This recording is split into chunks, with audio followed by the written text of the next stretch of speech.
Pete's Pigskin Previews brought to you by Raider Pump and Supply. Comprehensive looks at a record 83 area high schools this season, from 6-man to 6A, plus homeschool taps and even New Mexico, all leading up to the start of end zone coverage in late August.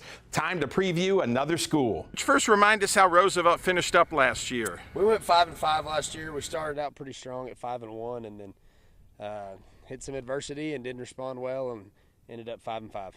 And what's the attitude coming into this year? You know, like I said, we didn't finish strong last year, so everything we've been doing all off season, all fall camp has been about finishing and making sure, you know, it doesn't really matter how you do at the beginning of the year, of the game, any of that. It's how you finish. So always putting a finish in everything we do and making sure we can do that this year. What do you think the strength of the Eagles will be? I think our offensive line. You know, we got a lot of guys that have played a lot of football games, bigger, stronger guys, a little bit bigger offensive line than we're used to.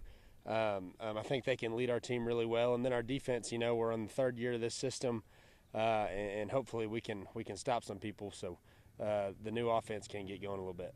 What will the Roosevelt Eagles look like on the field in 2025? Yeah, we got a new offense, you know, a little bit of power spread stuff, so that's going to be new for us. Our kids are really enjoying it, doing really well, responding well to it, and I think it's going to be a good brand of football this year. Talk about your non-district schedule. Yeah, so it's a tough non-district schedule. We start with Denver City, really good school. Went to 4 overtimes last year with them, you know, so that'll be a tough one. La Mesa's in there, Coach Ramos. I've coached with him at Coronado. You know, they're a good team. Won a district championship last year. That's going to be another good one. Sundown, we've had a lot of good battles with them.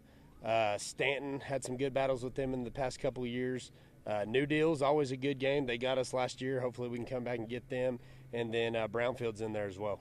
And hopefully that gets you ready. How do you assess district? Yeah, we got a tough district. You know, every team in our district is there's no gimmies. You know, we got Idalou, Slayton, Millshoe, and Littlefield. So all 4 of those teams, obviously were in the playoffs last year because we didn't make it, but all 4 of them are playoff teams.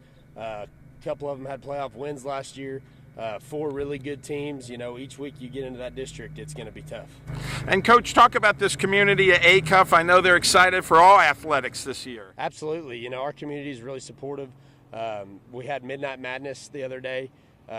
Those stands were packed, so I think the community is excited to see us play this fall, and I think they're excited for the whole school year. And Coach, what are the goals this year for the Eagles? You know, there's all kinds of things you can make your goals. Our big things, we've been wanting to win every day. What's important right now, focusing on that. You can't really control, you know, playoffs. You can't control district. All you can control is what's important right now, and that's our most important thing. So let's go out and have a great practice today, and then keep stacking days, and then good things will happen.